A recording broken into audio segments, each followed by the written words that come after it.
Un día yo abrí la puerta y la oí llorando, sola en su cama. Este es Carlos Fram, un escritor colombiano, y aquí está hablando de su mamá, Luzmila, con quien era extremadamente cercano. En el 2007, Luzmila estaba sufriendo de varias enfermedades, tenía dolores constantes y se estaba quedando ciega. Entonces ya yo me acerqué y ella me dijo llorando, no, yo así tan ciega no quiero vivir, negrito, no quiero y no quiero. Yo le dije, dígame mi negra, que yo hago lo que usted me diga. Bienvenidos a Radio Ambulante, soy Daniel Alarcón. Hoy una pregunta, y es una pregunta bastante complicada. ¿Hay algún caso en el que esté bien ayudar a alguien a morir? Y si sí, ¿bajo qué circunstancias? Nuestra editora principal, Camila Segura, viajó a Medellín para conversar con Carlos. Carlos nació en Sonsón, un pueblito a unas 2 horas y media de Medellín, un lugar en esa época bastante tradicional y católico. El gran trauma de su adolescencia, lo que lo marcaría de alguna manera, fue la muerte de su abuela materna. Carlos tenía como 14 años y a Carmelita, así se llamaba, le dio un cáncer de piel. Ella tenía 85 años y vivía también en Sonsón. Durante meses sufrió horriblemente. No toleraba el contacto con la ropa, entonces la tenían que envolver en plásticos que cuando se los quitaban le arrancaban la piel. Entonces todo ese suplicio, ese sufrimiento y ver cómo esta anciana tan querida se iba deshaciendo la piel, ¿cierto? Se iba quedando en carne viva toda. Carlos sentía que no era justo que una persona sufriera tanto y que tuviera que esperar a que le llegara la muerte para descansar. Y muchas veces a lo largo de la vida con mi madre recordamos esa agonía de Carmelita y ambos coincidíamos, pues no vimos nunca sentido ese sufrimiento de esta mujer. A pesar de que creció en una familia muy católica, a raíz de esta experiencia Carlos comenzó a separarse de la religión. No entendía por qué el catolicismo podía estar en contra de la eutanasia. Cuando se graduó de bachiller, Carlos se mudó a Medellín a vivir con su papá. Poco después le siguieron su mamá y su hermano. Se dedicó a escribir y llegó a publicar un par de libros de poemas. Vivió feliz durante casi 20 años en una casa grande con sus papás y 2 tías. A sus 27 años empezó a trabajar y dejó de escribir. Todo empezó a cambiar en el 2000, cuando su mamá se fracturó una pierna. En un lapso de 2 años, su papá y sus 2 tías se murieron y la salud de Luzmila empezó a deteriorarse. Ya estaba setentona y descubrieron una artrosis y osteoporosis y además empezó a perder la visión rápidamente, 3 enfermedades. Entonces mi madre pasó muy rápido de ser una mujer, pues no diría yo alegre, pero pues una mujer activa y socialmente pues en movimiento, a ser una mujer triste. Carlos quedó solo con su mamá y un perrito. Había empezado a dictar clases de lectura en un colegio y pasó de vivir en esa casa grande llena de gente a vivir con su mamá en un apartamento chiquito. No desagradable, pero sí chiquito. Muy diferente a la vida que tenía antes. Ese espacio tan reducido hizo que algo pasara entre Carlos y Luzmila. Ahí yo descubrí que mi madre y yo éramos más como un par de amigos. Entonces lo que se dio entre mi madre y yo al final pues fue una relación digamos que muy dependiente y muy cariñosa. A mí me daba como mucho pesar de ella, ¿no? De su indefensión, de su impotencia. Su hermano Iván había vuelto a Medellín después de 20 años en Estados Unidos. A pesar de que vivía cerca, el que realmente cuidaba a Luzmila era Carlos. Yo era profesor, ¿no? Entonces la vida mía básicamente era las clases en el colegio y cuidarla a ella, estar acompañándola. Pasaba mucho tiempo sola, muy adolorida, empezó pues a complicarse. Todos los días era la quejadera, era como un mantra, ¿cierto? ¿Cuándo te vas a acordar de mí, Diosito? Acuérdate de mí, qué cosa tan horrible, no quiero vivir. Él salía todos los días temprano para el colegio y desde allá la llamaba un par de veces. Normalmente Luzmila se quedaba en la cama hasta las 9 o 9:30. Oía radio y rezaba el rosario. Se levantaba, se bañaba, desayunaba y a veces o se volvía a acostar, dependiendo de cómo se sintiera, o se sentaba al lado de la ventana a recibir sol, sin poder ver casi nada. Carlos llegaba a almorzar. Entonces básicamente las tardes eran o yo quedarme con ella y le leía mucho, le gustaba que yo le leyera, o salir al médico o a dar una caminada con el perrito, pues y ella. Pero hasta esas caminatas que tanto le gustaban se le volvieron muy difíciles por el dolor que sentía en todo el cuerpo. Para enero del 2007 ya no veía más que manchas, no distinguía detalles, y una de las cosas que más le daba tristeza era no poder verle la cara a Carlos. Ella le encantaba ver televisión por las noches y leer, por ejemplo. Perdió esa posibilidad muy rápido, ya no podía hacer nada en la cocina, se empezó a sentir muy inútil. En abril del 2007, Luzmila cumplía 82 años y Carlos quería invitarla a un restaurante a comer, pero ella no quiso. Así que pidieron algo e improvisaron una celebración, pero Carlos se sintió mal por la simpleza del asunto. Y yo le dije que no se preocupara, que el próximo cumpleaños yo le iba a traer una serenata. Entonces me dijo, ay no, mijito, no lo quiera Dios, yo sé que no paso de este año, no quiero. Luzmila se pasaba diciendo cosas parecidas, pero las ideas de Carlos sobre el derecho a morir dignamente estaban relativamente claras desde que vio cómo se murió su abuela materna. Después, ya de grande, leyó filósofos y otros que ayudaron a reforzar sus ideas. Un libro en particular lo impactó mucho, se llama Final Exit. El libro es una investigación de las maneras de suicidarse, buscando aquella que sea la más efectiva, rápida y dulce. Y ahí lo tenía. Entonces él recomienda ahí una mezcla de somníferos potentes, barbitúricos, con morfina, ¿no? Como letal. El libro lo consiguió en los 90s, a raíz de que un amigo muy cercano trató de suicidarse con pastillas, pero falló. Lo leyó cuando su mamá aún no estaba enferma. Y este detalle es importante, pues lo que queda claro es que Carlos, desde hacía mucho tiempo, estaba pensando en maneras dignas y dulces, como dice él, de morir. Yo tuve incluso durante años en un gabinete de mi escritorio la dosis, ahí la tenía, las pastillas, las cajas y la morfina, hasta que las boté pensando que ya estaban vencidas.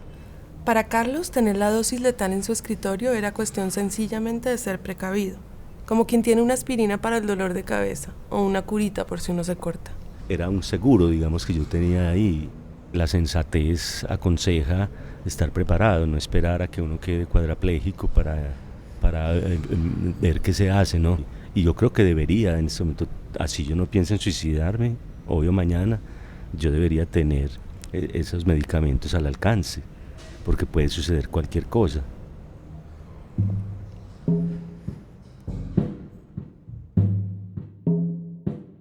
Entonces Carlos, enfrentado todos los días al sufrimiento de su mamá, a su deseo explícito de morir, como en mayo del 2007, empezó a hablar con ella sobre el tema de una manera más directa.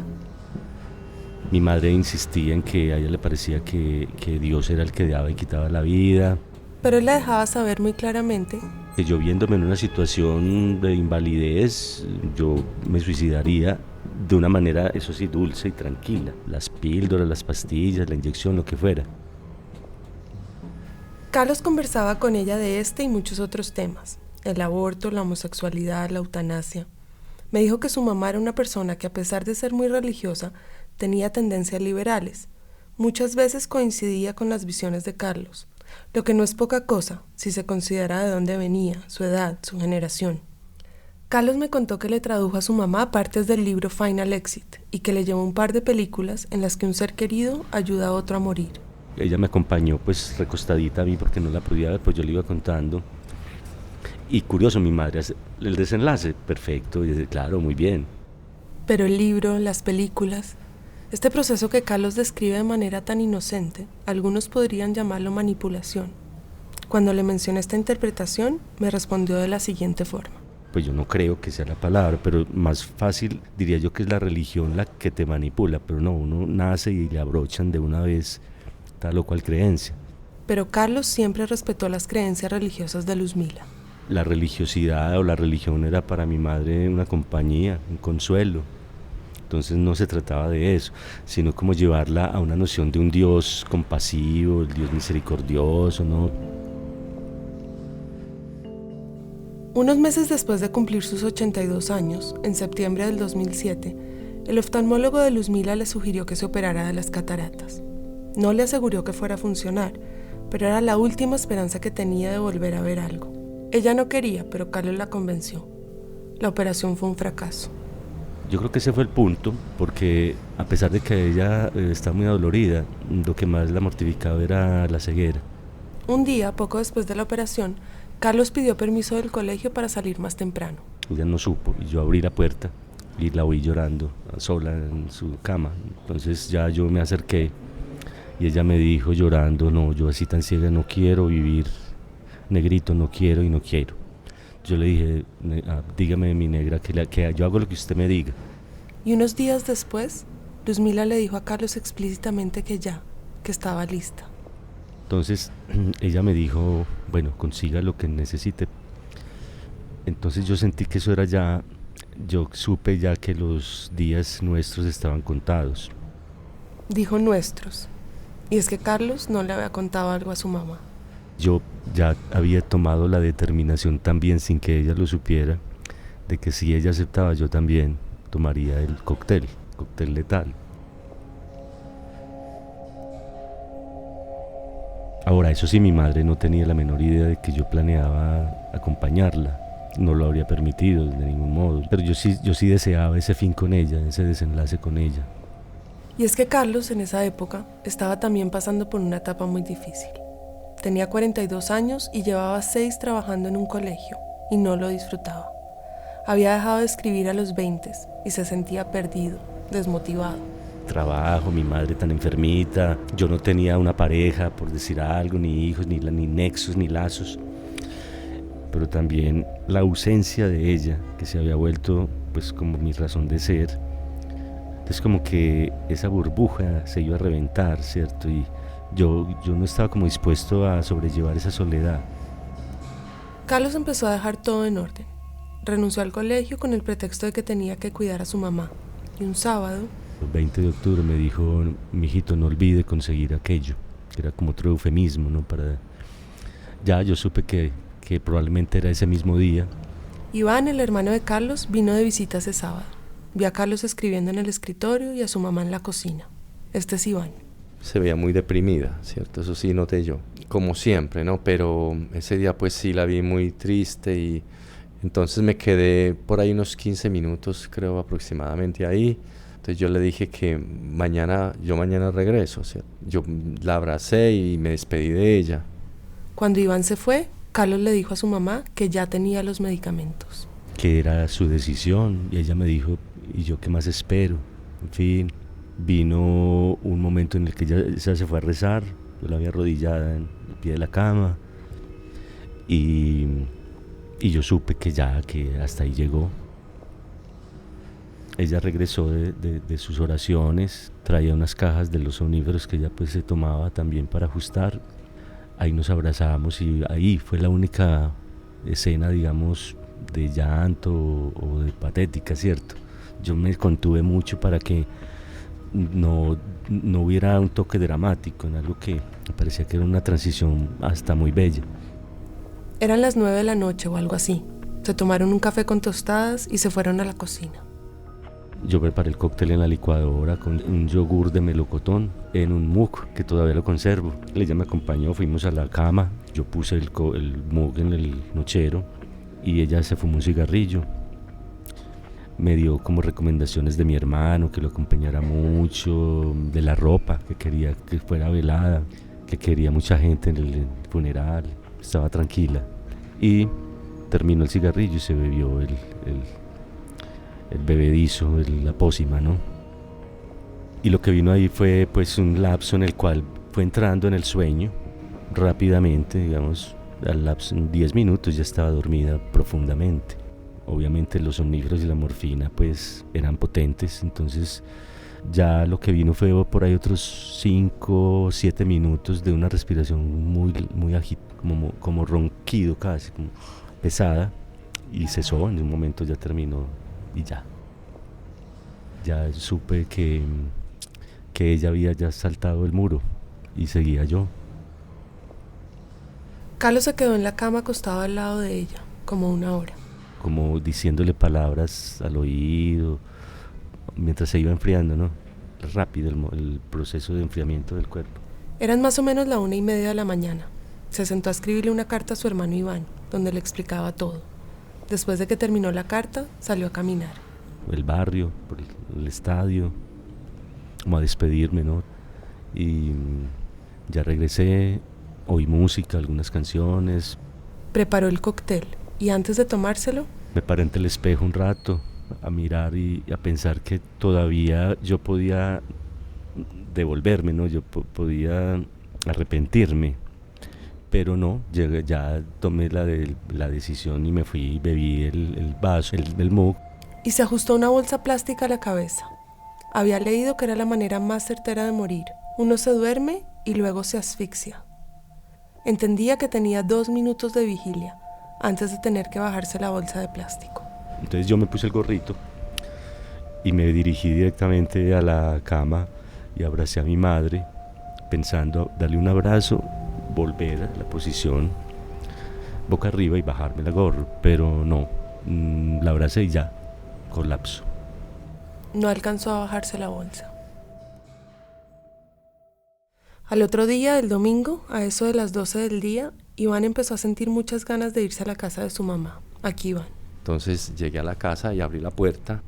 Noté que había unos sobres en la mesa.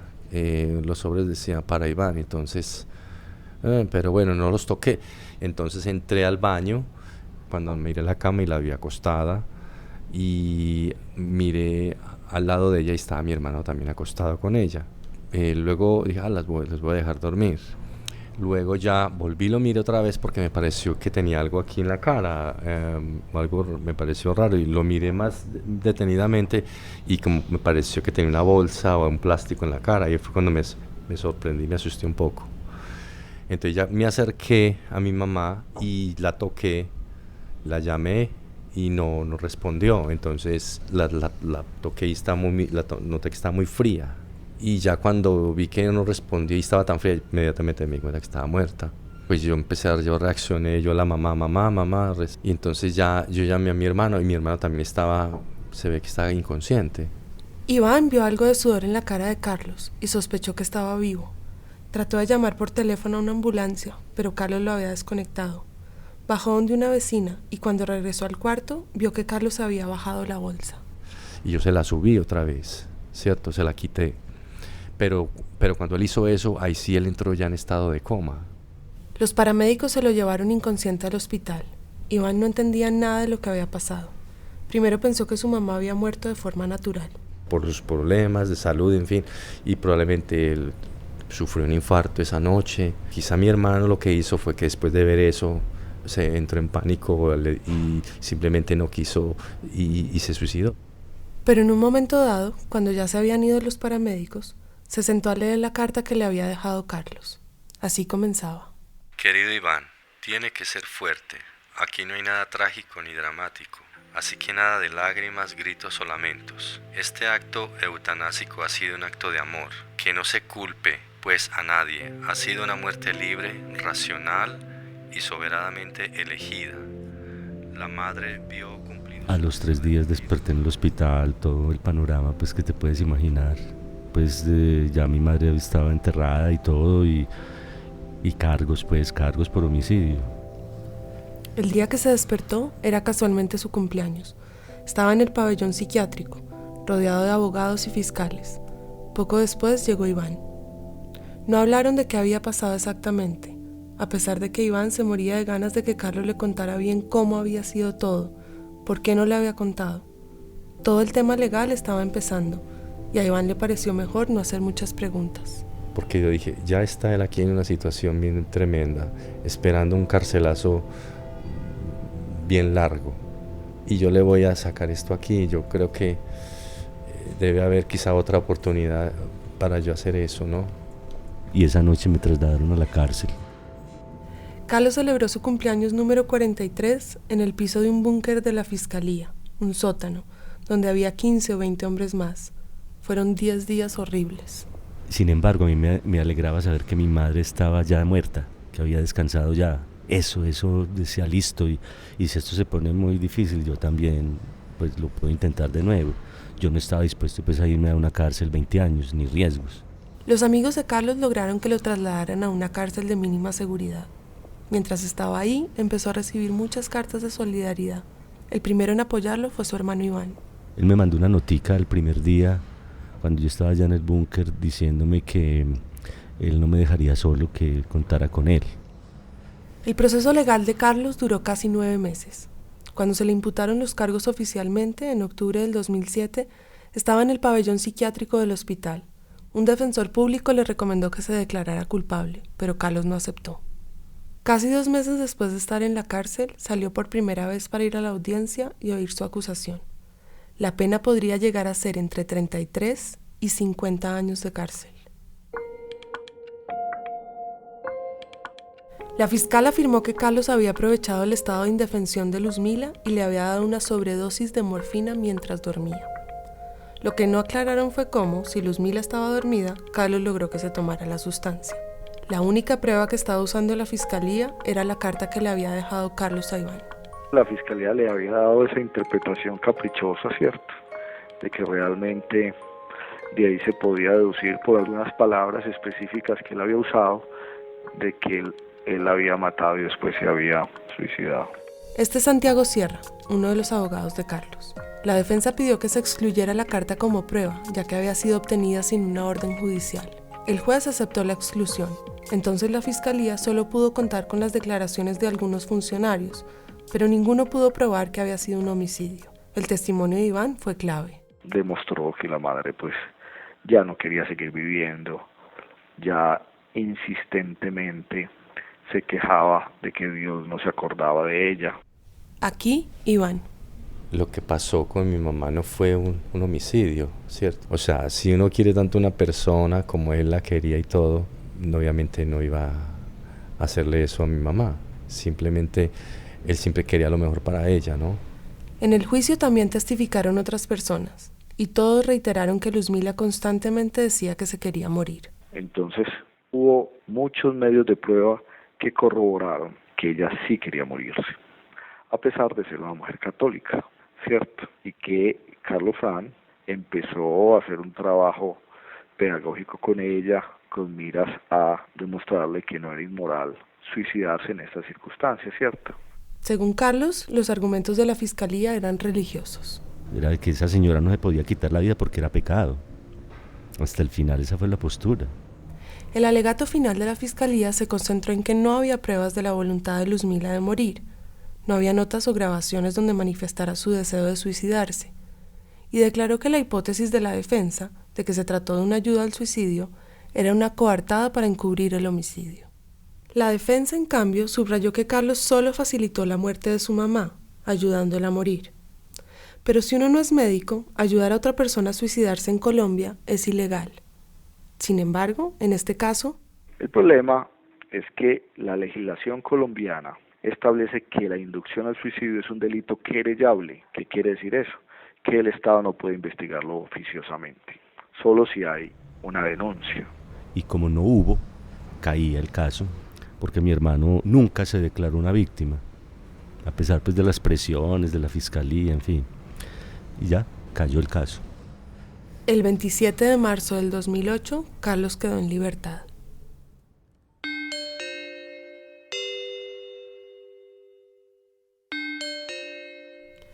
Con el tiempo, Carlos aprendió a vivir sin su mamá. Está bien, tranquilo, y volvió a escribir. Empezó por un libro sobre esta historia. La relación con su hermano está bien, a pesar de que para Iván fue todo muy duro. Eso fue pues para mí algo muy traumático en realidad, ¿no? Es una situación pues de depresión y de nervios y todo en los meses siguientes. Eso fue una cosa terrible. Fuera de lidiar con la muerte de mi mamá, seguir con el problema de mi hermano. Entonces eso eran dos cosas al mismo tiempo. Eso fue una pesadilla. A veces sintió rabia, pues pensaba que Carlos le debía haber contado lo que planeaba. Pero mientras Carlos estaba en la cárcel, Iván empezó a pensar qué hubiera hecho él. Realmente si mi mamá me lo hubiera pedido, yo realmente no hubiera sido capaz de hacerlo, ¿sí? Porque eso no sé qué es lo que se necesita, si es valor o qué, pero en fin. Pero sí sentí que por lo menos dije, ya por lo menos mi mamá no está sufriendo como estaba sufriendo. Le pregunté a Carlos si creía que su hermano y sus amigos estaban preocupados por él, porque volviera a tratar de suicidarse. Así me contestó. No. Según Carlos, sus amigos saben que él siempre ha disfrutado la vida. Lo que pasa es que como parte precisamente de ese disfrute, no veo por qué hay que pagarlo con una cuota de dolor al final. ahí yo estaría pues más que dispuesto a salir como siempre he querido salir de la vida, con un buen sabor, porque ese cóctel puede saber muy dulce. Claro, si uno le echa mucho azúcar.